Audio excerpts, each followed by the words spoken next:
औरतों के पक्ष में हिंदुओं की जनसंख्या सिकुड़ने के मैंने मोटे रूप में 4 कारण बोले हैं। गट्टी नहीं चलाना, बिलोना नहीं करना, बैठ करके झाड़ू साफी नहीं करना और खड़ी होकर के रसोई करना, बैठ के रसोई नहीं करना। अभी हाँ, मैं आगे जो कारण बोल रहा हूँ मैं तो नहीं कहूंगा कि इनसे जनसंख्या सिकुड़ रही होगी, लेकिन फिर भी मैं कहूंगा कि ये चीजें औरतों को ध्यान रखनी चाहिए। औरतें इन्हें नजरअंदाज करके गड़बड़ है। एक वॉशिंग मशीन जैसे औरतें काम ले रही है, तो वॉशिंग मशीन में क्या है कि अपन झुक करके कोई भी चीज नहीं करते। अभी मैं झुक करके कोई काम कर रहा हूँ तो मैंने बताया कि शरीर से गर्मी निकलती है आगे झुकने के आसनों से, और फिर अपन आगे झुकते हैं तो पेट पे दबाव पड़ता है और नीचे नितंब वगैरह पे भी दबाव पड़ता है, जिससे क्या है कि पेट के अंदर कोई सामान जैसे कब्ज हो रही है किसी को, तो बार बार झुकने से क्या है वो दबाव से वो चीज निकलती है, तो कब्ज साफ होती है। और कब्ज बहुत बड़ा प्रलय है।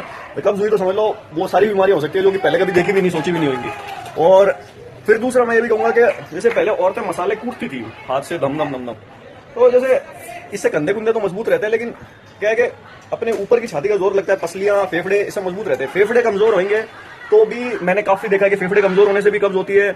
पसलियों का भार, जैसे अगर हमारे ये ऊपर का हिस्सा मजबूत नहीं रहता, ऊपर का हिस्सा अगर मजबूत नहीं रहता तो हमारी रीढ़ की हड्डी हो सकता है, जैसे हम मसाला यूं कूट रहे हैं तो जोर किसका लग रहा है, मेरे पीछे की मांसपेशियों को भी लग रहा है। ये कसी भी रहेंगी तो मेरी छाती के पीछे की मांसपेशियां कसी भी रहेगी तो क्या होगा कि ये हमें यूं पीछे की तरफ यूं पकड़ के रखेगी, वरना हमारी छाती आगे की तरफ सिकुड़ने लग जाएगी। मतलब अगर हमारी छाती की मांसपेशियां ज्यादा कसी हुई और पीछे की कमजोर है तो आगे की तरफ यूं खींच लेगी, जिससे हमारी रीढ़ की हड्डी यूं मुड़ने लग जाएगी। अगर रीढ़ की हड्डी मुड़ेगी तो हमारा फिर पेट में खाना आगे सही ढंग से नहीं सरकेगा। अगर पेट में खाना आगे सही ढंग से नहीं सरकेगा तो फिर हमें धीरे फिर से कब्ज होगी, और कब्ज फिर से बहुत बड़ा प्रलय है। तो मैं कहूंगा कि औरतों को ये दोनों काम खुद करने चाहिए, जितने हो सके हफ्ते में 1-2 बार भी